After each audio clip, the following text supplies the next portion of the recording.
अच्छा, संगीता मॅम आहे का इकडे? बरं. संगीता मॅमच्याकडे वेगळाच विषय चाललेला असतो. त्यांचा आणि महाराष्ट्रातल्या पावसाचा काही संबंध नाहीये. त्यांच्याकडे वेगळंच क्लायमेट आहे, त्यांच्याकडे वेगळ्याच गोष्टी चाललेल्या असतात. आपलाच वेगळा प्रश्न आहे. मला पटकन सांगा 2 मिनिटात. मग मला काय वाटतं ते मी पण सांगेन. पण आधी मला तुमचं ऐकायचंय. 2-3 वाक्य बोलायला काय लागते? एवढी दिवसभर बडबड करतो आपण. प्रदूषणामुळे. हा मला प्रश्न विचारलाय का? प्रदूषणामुळे?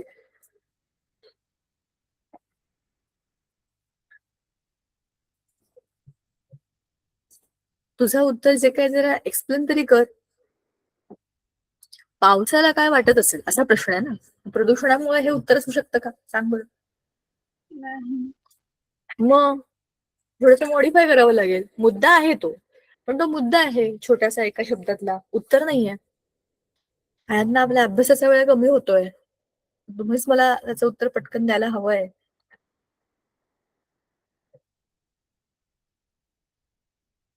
मला तर असं वाटतं की पाऊस विचार करत असेल की दरवर्षी मी पडतो, एवढा पडतो, एवढं पाणी देतो, तरी पण ही माणसं काही सुधरत नाही आणि पाणी काही नीट वापरत नाही. त्यावेळेला जरा बसू दे बोंबलत, थोडा वेळ वाट बघू दे आणि मग पडू आपण. ते पण आपल्या मूड प्रमाणे. मग जरा खरी किंमत कळेल. असं वाटतं तर काही चुकीचं नाहीये, हो की नाही? मला असं वाटतंय. म्हणजे सगळे असे कधीही पाऊस पडेल नेहमीसारखा असं झालंय. पण तो पडतच नाहीये. इट्स लाइक जून महिना संपला. 22 तारीख आली आता. एवढ्या वेळात तर आपल्याकडे जवळपास एक 5-6% तर पाऊस पडलेला असतो सगळीकडे.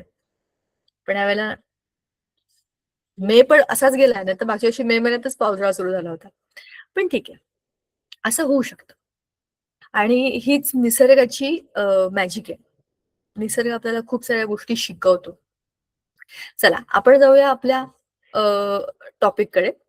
तर आपला टॉपिक जो होता आम्ल आमलारी ओळख, जो आपण मागच्या वेळेला ऑलरेडी सुरू केला होता आणि त्यातला आपण पहिला भाग पाहिला सुद्धा होता, की 8वी मध्ये असताना आपल्याला हा धडा होता आम्ल, आमलारी आणि क्षार हा धडा आपल्याला होता.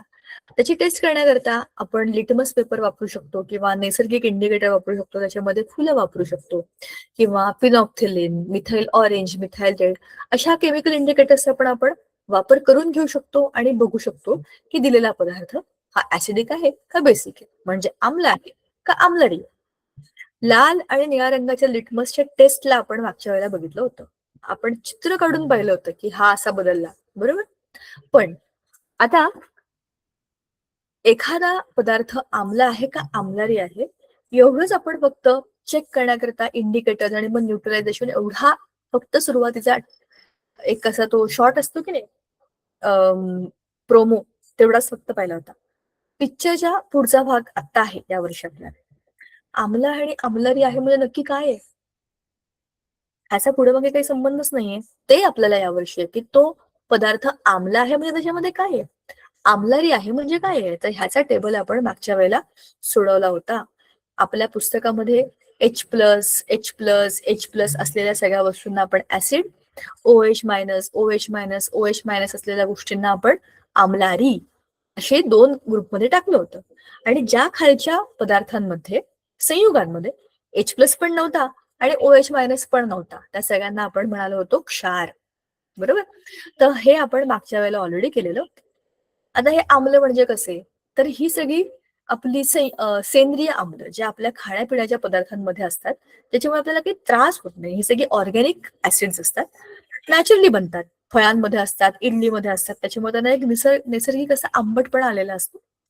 आणि त्याच्यामुळे आम्ल हे ऍसिडिक असतात आणि ते आंबट असतात हे आपण जनरली सांगू शकतो.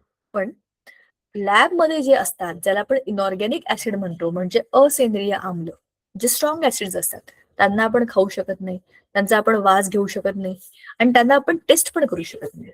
म्हणून त्याच्याकरता आपल्याला केमिकल टेस्टिंग करावी लागते. टेस्ट म्हणजे मी खाण्याची टेस्ट म्हणत होते, बरोबर? तर म्हणून ह्या आम्लांना आपण 2 वेगवेगळ्या ग्रुपमध्ये ऑलरेडी मागच्या वेळेला पाहिलं होतं. ते कोणते होते? ऑर्गॅनिक आणि इनऑर्गॅनिक होते.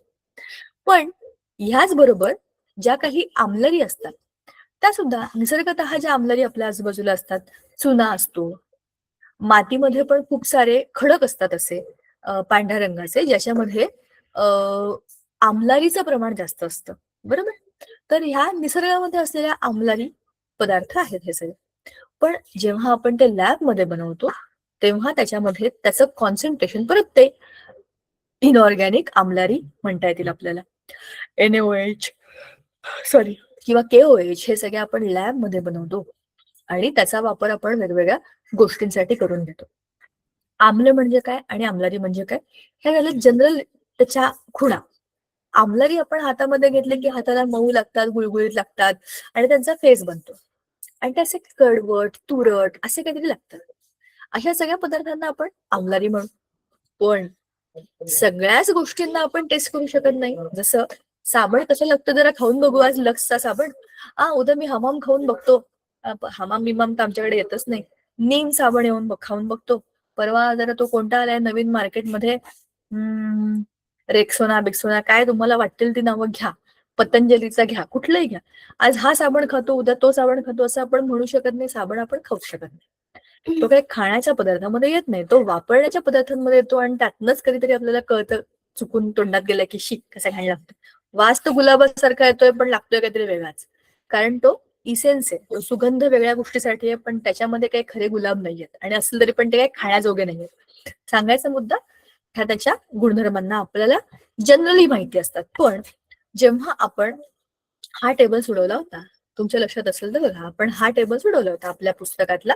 त्याच्यामध्ये आम्ल आणि आम्लारी कोणत्या कोणत्या होते आणि त्यांच्यामध्ये काय रचना होती, त्यांच्यामध्ये काय मूलकं तयार झाली होती, त्याच्यामुळे त्यांना आम्ल आणि आम्लारीचे धर्म मिळाले हे आपण पाहिले होते मागच्या वेळेला. आणि खालचे हे जे आहेत द ग्रेट पीपल, ज्यांच्यामध्ये ना H+ आहे ना OH- आहे, ते सगळे आपण क्षार म्हणून घोषित केले होते. आठवतं तुम्हाला, इथे आपण लिहिलं होतं हे सगळं मागच्या वेळेला आपण केलेलं. आता ह्याच्या पुढचा मुद्दा होता आयनिक कंपाऊंड्स, म्हणजेच काय आयनिक संयुग. मी तुम्हाला मागच्या वेळेला तुम्हालाच विचारलं होतं मला सांगा हे काय आहे, तुम्ही पण मला त्यातल्या काही गोष्टी सांगितल्या, काही गोष्टी आपण डिस्कस केल्या. आता त्याचा पुढचा मुद्दा जो आहे तो आपण जरा इथे डिटेलमध्ये बघूया. इथे तुम्हाला चित्रात काय दिसतंय जरा सांगा बरं मला, स्क्रीनवर तुम्हाला काय दिसतंय?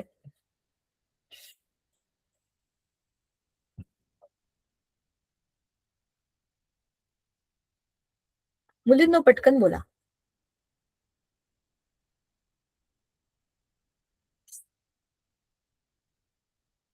अरे कुठे गेलात? अरे संगीता मॅम आणि मीच आहे का? अरे आहे स्नेहल आणि हर्षदा, बोला की ग पटकन. तुम्हाला इथे काय दिसतंय स्क्रीनवर, सांगा पटकन मला. ए आणि बी चे गट पाडलेले आहेत. बरोबर. आणि ए आणि बी काय आहेत? दोन फुगे, वर्तुळ. वर्तुळ आहेत. बरं, अजून काय आहे? वर्तुळाच्या मध्ये मध्ये काटे लावलेत का? बरोबर आहे, तू जे सांगतेस ते बरोबर आहे. मी उगाच शंका विचारते, काय सुचतंय का बघा.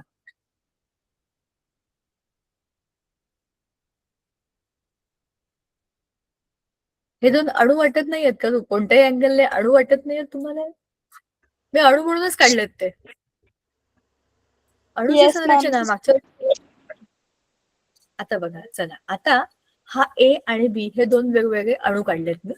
मला जरा ए ची काय म्हणतात त्याला, इलेक्ट्रॉनिक कॉन्फिगरेशन म्हणजे त्याच्या इलेक्ट्रॉनची संरचना सांगा बरं, ए ची काय आहे?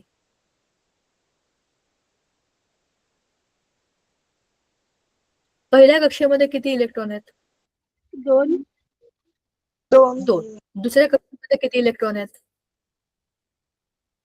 हा आहे, हा हा आहे, हा आहे, हा आहे, 7. हे झालं त्याचं इलेक्ट्रॉन संरूपण, कोणाचं? एच. बीच्या कक्षांना बघा आणि त्यातले इलेक्ट्रॉन किती आहेत ते मला सांगा. बाहेर जातील तुम्हाला. मीटिंग चालू आहे. बीच्या कक्षेमध्ये किती इलेक्ट्रॉन आहेत? किचन मध्ये जा. हो, 3. पहिल्या कक्षेत 3 इलेक्ट्रॉन आहेत. नाही, 2. 2 आहेत. दुसऱ्या कक्षेत? 8. तिसऱ्या कक्षेत? 1. 1. 1. शाबाश. म्हणजे हे दोन वेगवेगळे अणू आहेत. एकाच्या कक्षांमध्ये 2 आणि 7, दुसऱ्यांच्या कक्षामध्ये 2, 8, 1 असे इलेक्ट्रॉन आहेत. आता मजा अशी आहे की आपल्याला आपल्या आयुष्यामध्ये सुखी राहायचं असेल, स्थैर्य प्राप्त करायचं असेल तर आपल्याकडे चांगले पैसे पाहिजे, चांगलं घर पाहिजे, एकतरी गाडी पाहिजे, 4 व्हीलर, आणि चांगली हेल्थ पाहिजे आपली, बरोबर. आपले आई बाबा खुश पाहिजे, आपण खुश पाहिजे, समाजामध्ये आपलं काहीतरी चांगलं नाव पाहिजे. तर मी खूप मोठा गुंड आहे आणि माझ्याकडे सगळ्या गोष्टी आहेत, तर आपण खुश नाही असू शकत. 4 लोकांमध्ये आपल्याला मान्यता मिळायला पाहिजे की एक चांगली व्यक्ती आहे, बरोबर. त्याला आपण म्हणतो स्टेबिलिटी. ही झाली आपल्या स्टेबिलिटीची डेफिनेशन.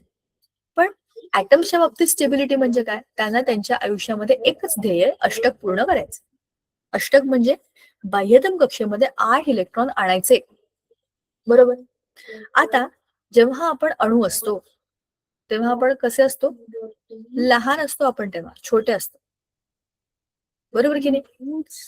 लहान असतो तेव्हा आपण वाटेल त्या गोष्टी करतो, काहीही करतो. दुकानात जातो आणि आपल्याला जे खेळणं आवडतं ते नाही दिलं तर आपण तिथेच लोळतो, पडतो, रडतो, घे घे म्हणून आईबाबांच्या मागे लागतो.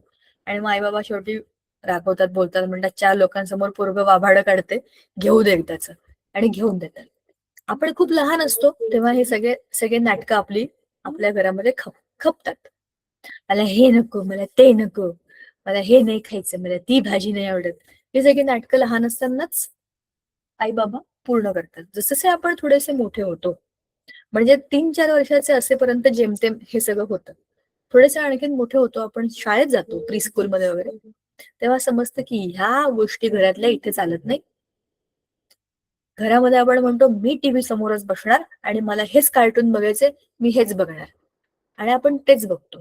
त्याच्यामुळे आपल्या घरातल्या आजीला सिरियल बघायची असेल तरी बघू शकत नाही, बाबांना न्यूज बघायची असेल तरी बघू शकत नाही, आईला आणखीन काय बघायचं असेल तरी ते बघू शकत नाही, कारण आपण त्या घरामध्ये बॉस असतो. तेव्हा आपण असतो अणू, आपल्या पद्धतीने आपण जगत असतो, आपल्याला काही फरक पडत नाही जगात काय चाललंय. पण जेव्हा आपण शाळेत जातो तेव्हा आपल्याला समजतं की 4 लोकांनी आपल्याला एक्सेप्ट केलं पाहिजे. स्टेबिलिटीची सुरुवात तिकडे होते बघा. मग हळूहळू आपल्याला समजतं की मला इथेच बसायचंय. घरी जे आपण नाटक करतो ते शाळेत करू शकत नाही. ऍडजस्ट करावं लागतं, सोडावं लागतं, काहीतरी घ्यावं लागतं, काहीतरी. कधीतरी शेवटच्या बेंचवर बसवतात, कधीतरी पहिल्या बेंचवर बसवतात, कधीतरी थप्पड मिळते, कधीतरी डान्स करायला म्हणतात, कधीतरी खेळायला म्हणतात. म्हणजे काहीतरी वेगळं चाललेलं असतं. म्हणजे खूप सारे अनुभव घेतो आपण, आणि आपण काय होतो? अणू बदल करण्यासाठी तयार असे अणू होतो. कारण आता आपण स्टेबिलिटीकडे चाललोय. आपण शाळेत जातो, 1ली, 2री, 3री असे टप्पे करत करत आता तुम्ही 9वीत गेलाय. आता तुम्ही स्टेबिलिटी मिळवण्याकरता जास्त धडपड करताय. तुम्ही पुढच्या वर्षी 10वीत जाल, मग तर तुमची रात्रंदिवसाची झोप उडून जाईल. आता मी 10वीत आहे, मला चांगले मार्क मिळायला पाहिजे, मला पुढे ऍडमिशन घ्यायला काही त्रास नाही व्हायला पाहिजे. ह्या एकदम नॉर्मल गोष्टी आहेत, कारण स्टेबिलिटी मिळण्याची सुरुवातच तिथून होते. आतापर्यंत तुमची तयारी चाललेली आहे. स्टेबिलिटी मिळण्याची धडपड जेव्हा ऍडमिशनच्या रांगेमध्ये राहतो ना आपण, तेव्हा आपल्याला समजते पहिल्यांदा आयुष्यात. मग आपल्याला स्टेबिलिटी कधी मिळते? जेव्हा आपण हळूहळू 40शी मध्ये जातो. तोपर्यंत आपण खूप अनुभव घेतलेले असतात लोकांचे, पैशांच्या बाबतीतल्या गोष्टींचे, नातेसंबंधांचे. आणि मग स्टेबिलिटी म्हणजे काय ह्याची आपल्याला आपली व्याख्या समजते. तसं अणूंच्या बाबतीत पण होतं. अणूंना काय करायचंय? अष्टक पूर्ण करायचंय. त्याच्याकरता ते धडपड करतात. आता ह्याच्याकडे 2 आणि 7 इलेक्ट्रॉन आहेत. ह्याला अष्टक पूर्ण करायला एकच इलेक्ट्रॉन पाहिजे. हा असाच बसून राहिला एका ठिकाणी, त्याला 1 इलेक्ट्रॉन मिळणार आहे का? नाही, त्याला बाहेर पडावं लागेल, त्याला शोधावं लागेल, त्याला स्वतःला बदलावं लागेल. दुसऱ्याचा 1 इलेक्ट्रॉन आणणं म्हणजे स्वतःच्या कॉन्फिगरेशन मध्ये बदल करणे की नाही. तसंच हा बी आहे. बीची केस काय वेगळी आहे? बी कडे पण 2, 8 आणि 1 असे इलेक्ट्रॉन आहे. त्याच्याकडे 1 इलेक्ट्रॉन एक्स्ट्रा आहे, हा एक्स्ट्रा आहे त्याच्याकडे, गरजेपेक्षा 1 जास्त आहे. तो त्याचाच आहे, पण त्याच्या अलीकडच्या कक्षेमध्ये ऑलरेडी 8 आहेत ना. तो लोकांना सांगू शकतो की मी स्टेबल आहे, फक्त 1 ऍडिशनल इलेक्ट्रॉन त्याला घालवायचा आहे. आपल्याला आपली छोटीशी तुटलेली पेन्सिल पण कोणाला देवत नाही. 1 इलेक्ट्रॉन देणं इतकं सोपं नाहीये, पण द्यायला तर पाहिजे, कारण स्टेबिलिटी मिळायला पाहिजे. मग 1 इलेक्ट्रॉन सांभाळणं म्हणजे एक घरातलं आगाऊ कार्ट सांभाळण्यासारखं असतं. स्पेशली त्या मुली ज्या असतात ना, 150 मुली, त्यांना सांभाळण्यासारखा 1 इलेक्ट्रॉन सांभाळणे. मग तू जा, हॉस्टेलला जा, नाहीतर कुठेही जा, तुला काय करायचंय तू कर, तू तुझी स्टेबल हो आणि आम्हाला शांतीत राहू दे. ज्या फॅमिली असं म्हणतात त्यांना ही सिच्युएशन समजू शकते. तुम्हाला समजलं का मी काय म्हणते? असं होतं, खूप घरांमध्ये असं होतं. आई बाबा काहीतरी वेगळं सांगत असतात, त्या मुलांना काही पटतच नसतं. त्यांना त्यांचे अनुभव घेऊनच शहाणं व्हायचं असतं. So that's okay. मग त्या एक इलेक्ट्रॉनला बाहेर पडायचे पडू द्या की, काय त्याच्यामध्ये, तुम्ही पण स्टेबल व्हाल, तोही स्टेबल होईल. मग समजा हा बी, हा काय करतो, स्वतःकडे असलेला हा जो एक एक्स्ट्रा इलेक्ट्रॉन आहे हा ए ला देतो. आता काय झालं, ह्याच्याकडे ऑलरेडी 7 होते, एक 8वा आला. आता याचं नवीन इलेक्ट्रॉनिक कॉन्फिगरेशन काय झालं, 2 8. दिस इज न्यू. ह्याचं काय झालं, 2 8 झालं. दोघांचं अष्टक पूर्ण झालं, दोघं सुखी झाले. करेक्ट. म्हणजेच काय झालं, ह्या दोघांना स्टेबिलिटी मिळाली, दोघांचं अष्टक पूर्ण झालं, पण ह्यांनी स्वतःच्या गोष्टी गमावल्या आणि दुसऱ्यांच्या वाढीव गोष्टी घेतल्या. जेव्हा आपण स्वतःमध्ये बदल करतो की नाही, तेव्हा आपण नाही राहत. बघा, तुम्ही आठवण बघा, तुम्ही म्हणाल की लहानपणी मी अशी नव्हतेच, म्हणजेच तुमच्यात बदल झाले. आता हा झालाय पॉझिटिव्ह, हा झालाय पॉझिटिव्ह आणि हा झालाय निगेटिव्ह. पॉझिटिव्ह का, कारण एक इलेक्ट्रॉन त्याने दिला आणि ह्याचा एक इलेक्ट्रॉन ह्याचा एक इलेक्ट्रॉन कमी झाला, ह्याचा एक इलेक्ट्रॉन वाढला. जो देतो तो नेहमी खुश असतो, पॉझिटिव्ह असतो, बरोबर. देणाऱ्याचा हात नेहमी वर असतो की नाही. बघा, जो देतो तो वरून देतो ना, आणि जो घेतो त्याचा हात खाली असतो, याचक खाली असतो. तर ह्याने देऊन टाकलेला इलेक्ट्रॉन हा खुश आहे, हा खुश आहे म्हणून तो पॉझिटिव्ह आहे. आणि जे पॉझिटिव्ह असतात ते असतात कॅटायन. कॅटायन, ठीक आहे, कॅट वरून लक्षात ठेवा. दुसरं आहे निगेटिव्ह. दुसऱ्यांची गोष्ट घेणं is not a good thing. समजतं आपल्याला आपण दुसऱ्यांचे घेतलंय, वापरत जरी असो तरी दुसऱ्यांचे. पेन जरी घेतला, खूप चांगली बेस्ट फ्रेंड आहे माझी, तिने मला पेन दिला, तरी तो पेन माझा नाहीये, तिचा आहे. मी वापरते तरी मला समजते, जाणवते की मी तिची वस्तू वापरते. आणि घेणारा नेहमी निगेटिव्ह असतो. घेतो ना तो, बघा, जो देतो तो वर असतो, जो घेतो तो खाली असतो, तो निगेटिव्ह असतो, कारण त्याने ऍनायन, आणा, आणा म्हणजे आणा, आण, जो आण म्हणतो तो काय करतो, निगेटिव्ह होतो, कारण त्याच्याकडे आणलंय ना कोणीतरी, निगेटिव्ह होतो आणि म्हणून तो असतो निगेटिव्ह ऍनायन, पॉझिटिव्ह कॅटायन. आता जे पॉझिटिव्ह आणि निगेटिव्ह आहेत ते अपोजिट आहेत इलेक्ट्रिकली. इलेक्ट्रॉन एका ठिकाणी जास्त आहे, इलेक्ट्रॉन एका ठिकाणी कमी आहेत. जेव्हा असे चार्जेस वेगवेगळे असतात तेव्हा तिथे तयार होतो स्थिती स्थितीज विद्युत परस्पर भिन्न आकर्षण बल, बरोबर, म्हणजेच इलेक्ट्रोस्टॅटिक फोर्स ऑफ अट्रॅक्शन. तर अशा परस्पर भिन्न अनायन आणि कॅटॅन मध्ये होतो बॉन्ड, ज्याला आपण म्हणतो आयनिक बंध. आयनिक बंध म्हणजे दुसरं तिसरं काही नाही, हेच आहे. आता ह्याचं उदाहरण मी तुम्हाला सांगते, तुमच्या घरामध्ये पण आहे. जर तुमच्या आई आणि बाबांना आठवून बघा, एक आहे अनायन, एक आहे कॅटायन. मागच्या वेळेला पण मी तुम्हाला हेच विचारलं होतं, हो की नाही. सांगा, तुमच्या घरामध्ये अनायन आणि कॅटायन दोन परस्पर भिन्न माणसं एकत्र राहतात की नाही. माझ्या घरात पण तसंच आहे. माझी आई अनायन आहे, माझे बाबा कॅटायन आहेत, पण ते दोघं एकत्र आहेत म्हणून आमचं घर स्टेबल आहे. ज्या गोष्टी आईकडे आहेत त्या माझ्या बाबांकडे नाही, ज्या बाबांकडे आहेत त्या माझ्या आईकडे नाही. नेहमी अशाच दोन अपोजिट लोकांनी एकत्र येऊन गोष्टी स्टेबल केलेल्या असतात. भांडणं होत नाहीत का, अरे सकाळ दुपार संध्याकाळ भांडणं होतात, कारण अपोजिट आहेत ना ते, पण ते स्टेबल असतात. माहिती असतं की हे मला येत नाही, हे ह्यालाच येतं, ह्याला करू द्यावं, बरोबर की नाही. तुम्ही साधं, तुम्हाला मी तुमच्या आयुष्यातलं पण उदाहरण सांगते बघा. मला खूप बडबड करायची सवय आहे, माझा स्वभाव असाच आहे, मी लहानपणापासून खूप बडबडी आहे. पण माझ्या सगळ्या मैत्रिणी, खूप कमी मैत्रिणी होत्या मला, पण जेवढ्या केवढ्या होत्या त्या सगळ्यात चांगलं ऐकणाऱ्या होत्या, बोलणाऱ्या नव्हत्या. माझं सगळं ऐकायच्या. मी काहीही फालतू बडबड केली तरी पण त्या सगळ्या ऐकायच्या, म्हणून त्यांची आणि माझी मैत्री चांगली स्ट्रॉंग होती. त्या ऐकायच्या, पण त्या माझ्याशी कनेक्टेड होत्या. मी जे जे बोलत होते ते सगळं ऐकत होत्या. त्यांना बोलता येत नव्हतं माझ्यासारखं भरभर भरभर खूप खूप खूप खूप, पण त्यांना ते आवडायचं. मला काय आवडायचं की हे ऐकतात सगळं माझं. मी काहीही सांगितलं, नवीन आयडिया, अरे मला हे असं करून बघावं असं वाटतंय, मला तेच गाणं आवडलंय, मला तीच गोष्ट फालतू वाटते, काहीही असू शकतं ते. पण हे जिथे आपण बोलू शकतो, तो ते ऐकतो म्हणून बोलतो की नाही आपण, सगळ्यांशी सगळं बोलत नाही आपण. तर तो बॉन्ड कशामुळे होतो, हा परस्पर भिन्न भिन्न अशाच लोकांची मैत्री पण टिकते. मी पण खूप बोलते, ती पण खूप बोलते, कोणाचं कोणाला काहीही ऐकू येत नाहीये. अशी परिस्थिती स्टेबिलिटीकडे जाऊ शकते का? नाही जाऊ शकत. म्हणूनच 2 भावंड पण बघा घरातली, मोठा असतो तो समजदार असतो, लहान असतो तो आगाऊ असतो. म्हणून ते दोघं जण बरोबर राहतात. बाहेर जेव्हा मोठ्या भावाला कोणतरी त्रास देतो तेव्हा छोटा असतो तो चांगला बुकलून काढतो, कारण ते मोठ्याला जमतच नाही. तो सभ्य, गुणी, काय बरं म्हणतात, सभ्यतेचा पुतळा असतो तो. चांगला सळमार्गी असतो, म्हणून तो या गाढवाला पण सांभाळून घेत असतो. पण छोटा जो असतो तो तिरकाच चालतो ना. मग समोरच्याने त्रास दिलाय, माझ्या दादाला दिलाय, तर त्याला तिरक्यात जाऊनच मारलं पाहिजे. हे त्याला येतं, हे याला येत नाही. आणि ह्याच्याकडे ज्या चांगल्या गोष्टी आहेत, की याची परीक्षा याला बसवून अभ्यास करून घेतला पाहिजे, तो बरोबर दादा करून घेतो. बरोबर सांगते की नाही मी? या अपोजिट गोष्टी आहेत आणि म्हणून त्या एकत्र स्टेबल राहतात आणि दोघांचंही भलं होतं. हेच आयनिक बॉन्ड होतात. आता ह्या आपल्या स्ट्रक्चरमध्ये इलेक्ट्रॉनिक कॉन्फिगरेशन मध्ये 2-7 म्हणजे याचा ऍटॉमिक नंबर झाला 9. तर ऍटॉमिक नंबर 9 म्हणजे अणुसंख्या 9 असलेला कोणता अणू असेल? आणि हा आहे अणुसंख्या 11 असलेला अणू. हा कोणता अणू असेल सांगा बरं मला? हा आहे फ्लोरीन. मी सांगते. हा तुम्हाला माहितीये, हा आहे सोडियम. मग जर आपण कसं NaCl लिहितो, Na+Cl-, आधी नेहमी प्लस, आधी नेहमी कॅटन, देणारे आधी, घेणारे नंतर. लक्षात ठेवा. पण तुम्ही सुद्धा तुमच्या आयुष्यामध्ये देणाऱ्यांचा हात नेहमी वर ठेवायला पाहिजे. आणि काय द्यायचं? आपल्याकडे जे असेल, जे चांगलं आहे ते द्यायचं. बरोबर? तर Na आणि Cl, तसंच Na आणि F. तर Na+ आणि F-.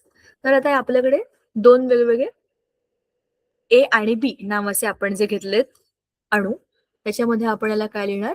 Ba. बरोबर? आधी आपण लिहिणार कॅटायन, मग आपण लिहिणार एनायन. B+A-. म्हणजे हा काय होतो? NaF, sodium fluoride. NaF, right? असा मॉलिक्यूल असतो का? असतो. जसा NaCl आहे तसा NaF पण आहे. स्टेबल आहे का? कुठे सापडतो, काय सापडतो, हे सगळे वेगळे विषय आहेत. पण सांगायचा मुद्दा असा, की अशा पद्धतीने जे बंध बनतात तसंच आयनिक बंध. हे किती टिकतात? खूप चांगले टिकतात. आपल्या भारतीय लग्न संस्थेसारखे मरून जाऊ पण आम्ही एकमेकांना सोडणार नाही. बघा तुम्ही तुमच्या आजूबाजूला जी असतात ती फॅमिलीज, त्यातले कपल्स, तुम्ही चांगलं ह्या गोष्टीला कोरिलेट करू शकता. म्हणजे मरून जातील शेवटपर्यंत तरी एकमेकांच्या सोबतच राहतील. सकाळ दुपार संध्याकाळ कडकड कलकल किलकिल किलकिल, भांडाभांडी, आपटा-आपटी, मारामाऱ्या पण करतील, पण एकमेकांना सोडणार नाही. म्हणजे कारण ते अपोजिट आहेत. विषयच अपोजिट आहे. ह्याच्या आवडीनिवडी, त्याच्या आवडीनिवडी, काही कशाचा काही संबंध नाही. सगळे ऍब्सोल्युटली वेगळेच लोक एकत्र राहतात ते. पण म्हणून त्यांच्यामध्ये क्लॅशेस होतात, पण म्हणून ते एकत्र पण असतात आणि म्हणून ते एकमेकांना सोडत पण नाही. मग केव्हा सोडतात? जेव्हा पाण्यात जातात, मरेपर्यंत सोबत राहायचं. पाण्यात गेले की झालं ना, तुटले ना. म्हणजे पाण्यात गेले की मीठ मीठ राहतच नाही. मीठ मरतं म्हणजे काय? Na वेगळा होतो, Cl वेगळा होतो. मरेपर्यंत एकमेकांसोबत राहायचं. तोपर्यंत NaCl म्हणूनच राहायचं. मीठ हा क्रिस्टलाइन सॉलिड आहे, तो पण आयनिक सॉलिड आहे. म्हणजेच काय? स्फटिक. शोधूया आपण सोल्युशन काय करायचं. स्फटिक, ते पण कुठलं? देवघरात जा, गरम होतं तिकडे, कूलर लाव. बरं, इकडे वेगळं डिस्कशन चाललंय, इकडे वेगळ्या प्रॉब्लेमचे डिस्कशन चाललंय. पण ठीक आहे, you ignore this for some time. तर आता याच्यामध्ये काय आहे, की एकच सेकंड ना, आपण जरा ह्याच्याबद्दल चर्चा करूया. मला जरा या प्रॉब्लेमचं सोल्युशन काढायला 1 मिनिट द्या. अरे कुठे गेलं रे स्क्रीन? मला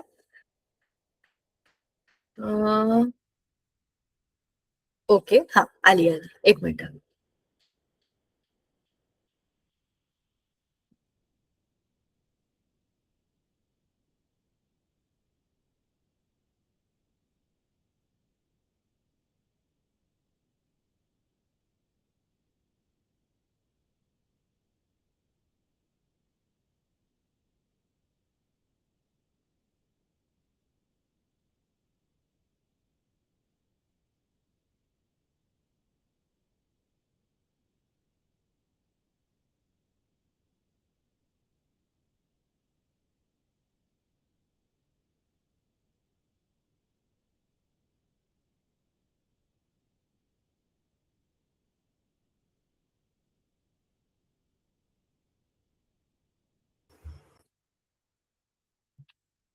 येस. तर sorry for the disturbance. Actually घरामध्ये अभ्यासाचं वातावरण आलंय, अचानक आलंय. आणि त्याच्यात पण कसं झालंय की टीव्ही सुरू आहे बाहेर. आमच्या घरामध्ये पण एक कॅटन आणि एक एनायन आहेत. माझी 2 मुलं आहेत. तर त्या दोघांची अपोजिट्स आहेत ना. तर मी म्हटलं होतं ना, छोटा आगाऊ आहे आणि मोठा समजदार आहे. छोटा आगाऊ बसलाय टीव्ही लावून तिकडे, आणि टीव्हीवर लावले ऑगी अँड द कॉकरोच. शपथ इतकं फालतू आहे ना ते, इतकं इरिटेटिंग आवाज आहे त्याचा. पण ते लहान मुलं, त्यांना जे हवं तेच ते बघतात, आणि त्याच्यामुळे इतरांना सगळ्यांना त्रास झाला तरी चालेल. आता ह्याला होमवर्क करायचंय, त्याच्या म्हणजे दादाला होमवर्क करायचंय आणि त्याला तेच बघायचंय. तो बाहेर जाऊन ते करू शकत नाही आणि हा आत येत नाही. म्हणजे ते म्हणतात ना, सकाळ संध्याकाळ भांडणं, तसं ते चाललं होतं. तर त्याला म्हणतो तू बाहेर जा. आता हा आलाय, छोटा आतमध्ये आलाय, त्याचं आता काहीतरी करेल. So, मी तुम्हाला जे सांगते ना, आजूबाजूला जी केमिस्ट्री आहे ती आपल्या घरातच असते, काहीच वेगळं नाहीये. तर आपण जे बोलत होतो ते हे बघा, कॅटॅन आणि एनायन हे जेव्हा स्ट्रॉंगली एकमेकांबरोबर बॉन्ड करतात, तेव्हा तो होतो आयनिक बंध. आता हे आयन्स, हे तुम्हाला जे उदाहरण सांगेन ते तुम्हाला मी NaCl, म्हणजे आपलं जे मीठ असतं ना, खाण्याचं मीठ, NaCl. NaCl हे जे काही आपलं मीठ आहे रोजचं खाण्याचं मीठ, ते मीठ, ते माझे, ते NaCl जे आहे, त्या NaCl मिठामध्ये Na+ आणि Cl- असे 2 वेगवेगळे आयन्स असतात. पण आता याच्यात बघा काय होतं, हे अपोजिट आहे. हे एकत्र आहे कारण त्यांचा आयनिक बंध आहे. आता NaCl म्हणजे आपल्या खाण्यातलं मीठ, आपल्याला सगळ्यांना माहिती आहे. याचे गुणधर्म तुम्ही बघा, पांढऱ्या रंगाचं असतं आणि त्याचे स्फटिक असतात पांढरे पांढरे. या मिठाला तुम्ही चमच्यात घ्या आणि तापवून बघा, त्याला वितळायला किती वेळ लागतो. त्याला बॉईल व्हायला, म्हणजे त्याला उकळायला आणखीन वेळ लागतो. म्हणजेच काय, आयनिक बंध असलेली जी काही संयुग आहेत, ही सहजासहजी वितळत पण नाही, सहजासहजी उकळत पण नाही. त्यांचा उत्कलनांक आणि द्रवणांक दोघं हे खूप जास्त असतात. पाण्यामध्ये गेले की ते वेगवेगळे होतात, त्यांचं विचरण होतं, आणि मग ते काय करतात, 2 वेगवेगळी मूलक तयार करतात, Na+ आणि Cl-, बरोबर. तर हे झाले आपल्या आयनिक बंधांच्या उदाहरणांसाठी. पण आपण हे का सगळं बघतोय, कारण की आपल्याला आपल्या पुस्तकामध्ये ज्या व्याख्या सांगितल्या आहेत की ऍसिड म्हणजे हे, बेस म्हणजे ते, बरोबर. आम्ल आणि आम्लारी, बघा आता आपण पुस्तकाकडे जाऊया. आपण हे सगळं ऑलरेडी बघितलेलं आहे. आयनिक बंध, आयनिक संयुग कशी बनतात, मी तुम्हाला आता जे उदाहरण दिलं, हे ह्या उदाहरणाला मॅच होईल असं दिलं होतं. मी तुम्हाला म्हटलं होतं पुढच्या लेक्चरला आपण त्याची सायकोलॉजी बघूया. तर आता मी तुम्हाला जी सांगितली त्याची सायकोलॉजी होती, सोपी, आपल्या आजूबाजूला असलेल्या गोष्टींना समजून घेण्यासाठी. आता आयनिक संयुगांचं विचरण आपल्याला खाली जे दिलेलं आहे, ते मिठाचंच उदाहरण दिलं जे मी तुम्हाला आता सांगितलं ते. तर पाण्याचं होतं Na+ आणि Cl-, पण पाण्यामध्ये गेल्यानंतर जे काही आम्ल असतात, त्या आम्लांमधनं H+ बनतो, आणि जे काही आम्लारी असतात त्याच्यामधनं OH- बनतो. वरच्या टेबलला आठवायचं अशा वेळेला. आता ह्या आम्लांमध्ये पण आणि आम्लारींमध्ये पण 2 भाग आहेत. एक आहेत तीव्र आम्ल आणि दुसरे आहेत सौम्य आम्ल. तसेच आम्लारी सुद्धा तीव्र आम्लारी आणि सौम्य आम्लारी. आता हे काय आहे, सोपं आहे, काहीच कठीण नाही आहे, समजा. स्ट्रॉंग ऍसिड म्हणजे तीव्र आम्ल.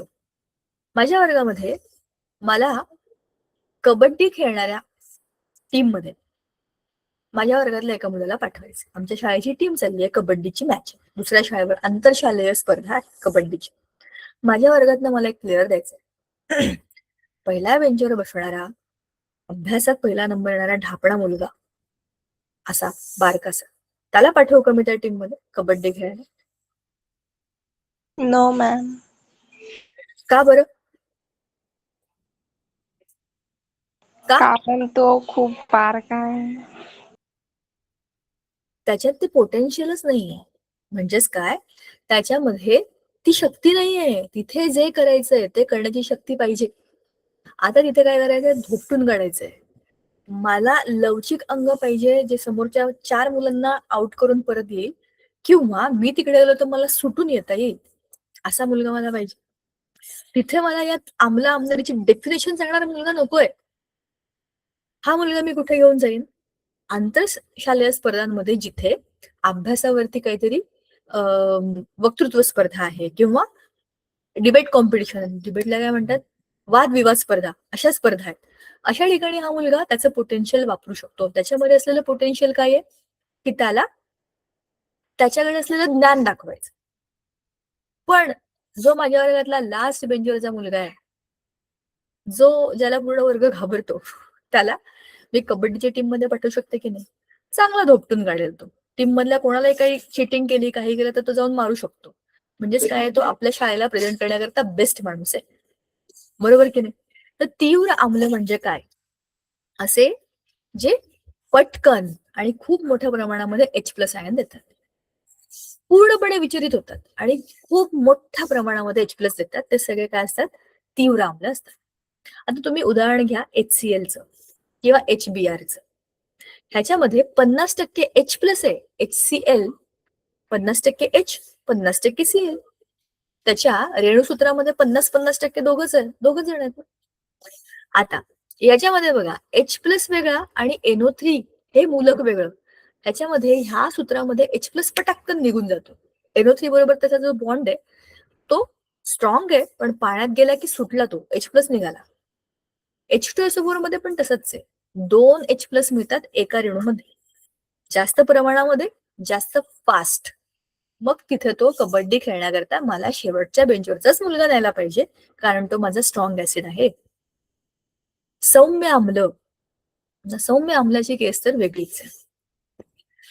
आता असं आहे की हाच माझा कबड्डी प्लेअर, हा कबड्डी प्लेअर आहे आणि त्याला कबड्डी खेळायला जायचंय नॅशनलच्या मॅच मध्ये. पण घरातले लोक म्हणतात, 10वी जवळ आली, आता आधी अभ्यास कर, मॅच केली खड्ड्यात. त्याला H+ आयन द्यायचेत, त्याच्याकडे H+ आयन आहेत, पण तो देऊ शकत नाही, त्याच्याकडून ते सुटतच नाही. अशी परिस्थिती म्हणजे काय? Weak acid. उदाहरण बघा, CH3COOH. हे काय आहे? वीक ऍसिड आहे. ह्याला आपण इथॅनॉइक ऍसिड असं म्हणतो, नाव आहे त्याचं. आता याच्यामध्ये काय, H+ किती बघा, इथे 3 आणि इथे 1, 4 H+ झाले. 4 H+ देऊ शकतो हा रेणू, पण देतो किती? 1. तो पण स्लोली, हळूहळू. आहेत 4, देऊ शकतोय 1, स्लोली, कसा तरी, हळूहळू. एकच देऊ शकतो, म्हणून तो आहे सौम्य आम्ल. कॅपॅसिटी खूप असू शकते, पण सुटतच नाही ना. असे वीक ऍसिड्स. CO2 मध्ये तर H+ नाहीच आहे, पण तो पाण्यामध्ये गेल्यानंतर असे बंध बनवतो की त्यातनं H+ सारखे आयन्स बनतात. H2CO3 असं त्याचं काहीतरी तो एक कंपाऊंड बनवतो, संयुग बनवतो. दुसरं आहे तीव्र आम्लारी. आम्लारीची गोष्ट वेगळी आहे. तो पहिल्या बेंचवरचा हुशार मुलगा, त्याला आता मी कबड्डी कॉम्पिटिशनला नाही पाठवलं, त्याला मी कुठे पाठवलं? आंतरशालेय वादविवाद स्पर्धेमध्ये मी त्याला पाठवलं. पहिल्या बेंचवरचा मुलगा आहे तो, प्रत्येक प्रश्नाचं उत्तर त्याच्याकडे. आयुष्यात तुम्ही काही विचारतो, तुम्हाला सांगायला तयार आहे. इकडनं काही शब्द आला की तिकडचा शब्द तो टाकणारच, आणि तो काय करणार? ती डिबेट कॉम्पिटिशन जिंकणार. कारण की त्याच्याकडे खूप ज्ञान आहे, त्याला ती देण्याची सवय आहे, त्याला वादविवाद त्याच्या रक्तातच मिसळलेला आहे, असं तुम्ही समजा. हे सगळ्या वाईट गुणधर्म आहेत का? हे सगळे चांगलेच गुणधर्म आहेत. शेवटच्या बेंचवरचे पण चांगलेच असतात, पहिल्या बेंचवरचे पण चांगलेच असतात. तुम्हाला मी उदाहरण का देते? आपल्याला हसत खेळत केमिस्ट्री समजायला पाहिजे म्हणून. तर हा काय करतो? त्या कॉम्पिटिशन मध्ये जाऊन जिंकतो, कारण तो कोण आहे? तीव्र आम्लारी. पटापट विचलित होतो, सांगितल्या त्याच्या डोक्यामध्ये सुरू होतात चक्र, आणि मग ह्या मुद्द्याला तो मुद्दा, त्या मुद्द्याला हा मुद्दा, सगळे मुद्दे खोडून काढतो आणि जिंकवून टाकतो आपली टीम. तो कोण आहे? तीव्र आम्लारी. त्याच्यामध्ये खूप मोठ्या प्रमाणामध्ये OH- आहेत आणि ते पटापट देण्याची सवय आहे. खूप आयडियाज आहेत आणि खूप फास्ट आयडियाज डिलिव्हर करण्याची सवय असतात की नाही? असे फर्स्ट बेंचर सांगा मला, मी काही वेगळं सांगते का? तर मला सांगा की नाही, काही सांगता तुम्ही, जमतच नाहीये. पण असं नाहीये, हे मला माहिती, कारण सगळ्या मी पण शाळेमध्ये होते, सो मला माहिती आहे की असेच असतात. मी पण फर्स्ट बेंचरच होते, पण लास्ट बेंचरची किंमत मला आता समजायला लागली आयुष्यात, की ते होते म्हणून कितीतरी गोष्टी आमच्या आयुष्यातल्या सोप्या झाल्या. वगैरे कोणी नव्हतंच, आमचा वर्गच सगळा फर्स्ट बेंचर मुलांचा होता. पण आमच्या शाळेमध्ये वर्ग होता, तो आता मला हा लास्ट बेंच मुलं जे असतात ना, तसा आमचा वर्ग होता. तर सगळे प्लेयरच होते आमच्या वर्गात, कोणी असे प्लेयर नव्हते. फुटबॉल, पिटबॉल असे गेम नाही, एकदम असे नाजूक गेम खेळणारे सगळे आमच्या वर्गात होते, सगळे ते मारधाळवाले सगळे ड वर्गात होते. तर तीव्र आमलारी, सौम्य आमलारी. सौम्य आमलारीची केस काय आहे तेच आहे. जायचंय मला, हाच डिबेट कॉम्पिटिशन वाला मुलगा, त्याला डिबेट साठी जायचंय, पण घरातले काय म्हणतात, आता आपल्याला ह्या स्पर्धेची नीटची तयारी करायची आहे, तू ते डिबेट कॉम्पिटिशन वगैरे जाऊ दे, करायचं आहे, जायचं आहे, पण सोडतच नाही. तसं त्याला म्हणतात वीक बेस. बरोबर. उदाहरणार्थ NH3. आता NH3 मध्ये 3H+ आहेत, खरं तर हा ऍसिड व्हायला पाहिजे, पण हा असा होत नाही. हा पाण्यात गेल्यानंतर त्याचे OH- आयन बनतात, पण खूप स्लोली बनतात. ठीक आहे. आता अल्क म्हणजे काय? आता अल्क ही कन्सेप्ट काय, अल्क फल्क नवीन काढले, किती सोपं आहे. जे स्ट्रॉंग बेसिस आहेत तेच खरं अल्क आहे. म्हणजे काय, जे आम्लारी पाण्यामध्ये खूप मोठ्या प्रमाणामध्ये विद्राव्य असतात, ते पाण्यामध्ये गेल्या गेल्या लगेच ते विचलित होतात, त्यांना आपण काय म्हणतो, अल्क म्हणतो. मग ते कोण आहेत, ऑलरेडी तीव्र आम्लारी आहेत, पण ते पाण्यामध्ये इमिडिएटली वेगळे होतात. बरोबर. NaOH आणि KOH हे तीव्र आम्लारी आहेत आणि NH3 हा सौम्य आम्लारी आहे. बरोबर. आता आपल्याला खाली आणखी एक गोष्ट सांगितलेली आहे, टेबल दिलेला आहे, एक तक्ता, त्याच्यामध्ये किती H+ मिळतात हे तुम्ही सांगा असं लिहिलेलं आहे. आणि मुद्दाम इथे हे उदाहरण दिलंय, पण त्याच्यामध्ये H+ निघतो एकच. ठीक आहे. आता खाली बघा काय, आम्लाची आम्लारी धर्मता आणि आम्लारींची आम्लधर्मता. हे मी तुम्हाला मागच्या वेळेला आई आणि बाबांच्या उदाहरणातून सांगितलं होतं, पण ते मी रिपीट करणार आहे to make you clear with this. पण त्याच्या आधी मला हे इथं लिहून तुम्हाला सांगायला जास्त आवडेल की हे काय कन्सेप्ट आहे. आम्लाची आम्लारी धर्मता आणि आम्लारीची आम्लधर्मता. व्याख्या काय दिली आहे, आम्लाच्या एका रेणूपासून विचलनाने किती H+ आयन बनतात, त्याला आपण आम्लाची आम्लारी धर्मता म्हणतो. आता मी एक आम्ल लिहिते, HCl. HCl मध्ये किती H+ आयन मिळाले मला, एक मिळाला. बरोबर. मग ही या आम्लाची आम्लारी धर्मिता आहे. हे आम्ल आहे, त्याची आम्लारी धर्मिता किती आहे, एक. एकच H+ मिळाला. दुसरं मी इथे घेतला NaOH. NaOH कोण आहे, माझा आम्लारी. या आम्लारीमध्ये आता जर मी बघितलं तर किती OH निघाले माझे, एकच निघाला. एकच OH- निघाला की नाही, यातनं विचलित झाला. तर ती काय त्याची झाली, आम्लारींची आम्लधर्मता.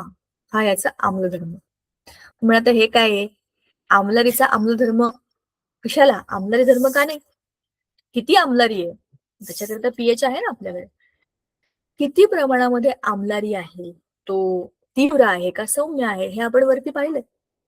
पण तुम्हाला आठवत असेल तर मी तुम्हाला मागच्या वेळेला उदाहरण सांगितलं होतं, आपल्या घरातली आई आणि आपल्या घरातले बाबा.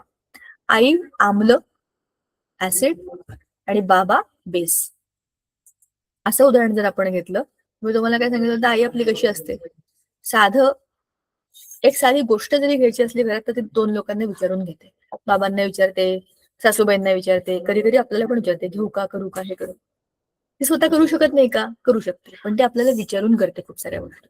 साधा एखादा फोन मधला ऍप पण तिला समजत नाही कसं करायचं असतं. बरोबर. खूपदा असं होतं. पण जेव्हा घरावरती एखादा मोठा प्रसंग असतो किंवा काही प्रश्न असतो किंवा काहीतरी अशी सिच्युएशन होते की जेव्हा घरातले लोक म्हणतात माहिती नाही का, तेव्हा आपली आई एकदम स्ट्रॉंग उभी राहते, बाबांपेक्षा पण स्ट्रॉंग राहते, बाबांना पण ती सांभाळून घेते. तेव्हा ती आम्ल जरी असली तरी पण ती आम्लारी सारखी असते, आतून वेगळंच आहे ना ते. तसं मी तुम्हाला उदाहरण दिलं होतं बाबांचं. बाहेरच्या संकटांना पर्वतासारखं असतो बाबा, काही झालं तरी पण घराला प्रोटेक्ट करतो. वेळ प्रसंगी 2 मारून पण येईल, गोड बोलेल, आहे ती परिस्थिती बाहेरची सांभाळेल, पण घराला सुरक्षित ठेवेल, असा बाहेर असतो बाबा एकदम कोणाही बरोबर.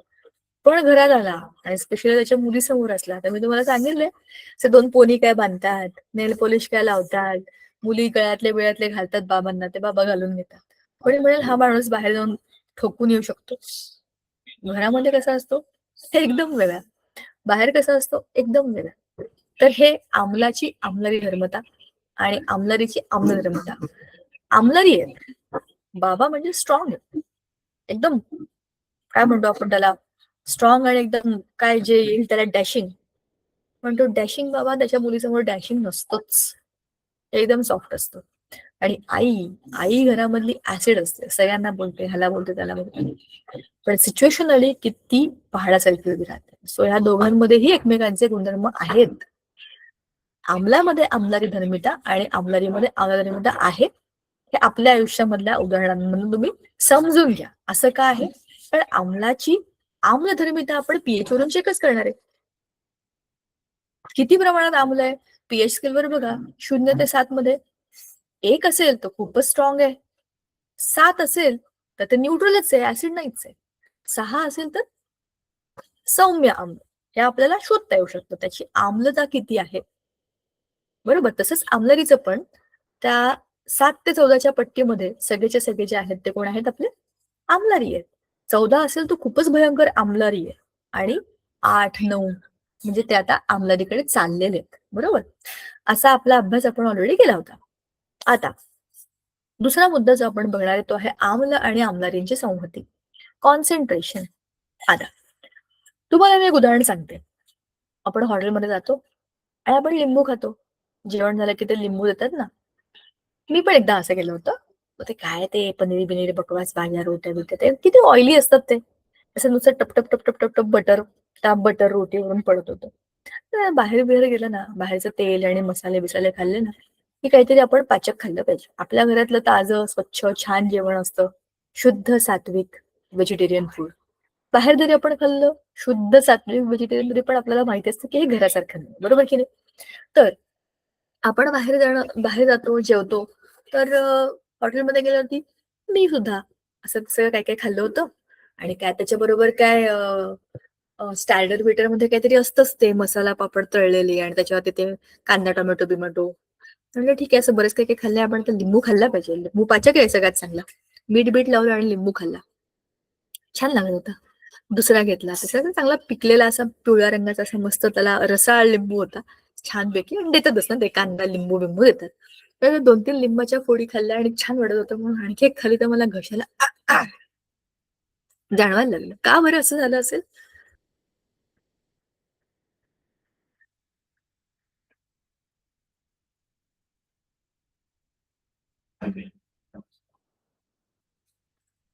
काय माहिती, आम्हाला काय माहिती. तुम्हीच लिंबू खाल्ला, तुम्ही शोधून काढा. कारण की मी स्ट्रॉंग लिंबू खाल्ला ना, प्युअर लिंबूच खाल्ला. लिंबाचा ज्यूस मी डायरेक्ट पीत होते. थोडा गेला, थोडा जास्त गेला, थोडा जास्त गेला, तर मला माझ्या घशाने सांगितलं बस ना, आता काय जाळते का काय मला. सो मला घशाने सांगितलं बस खूप झालं. लिंबामध्ये सिट्रिक ऍसिड असतं.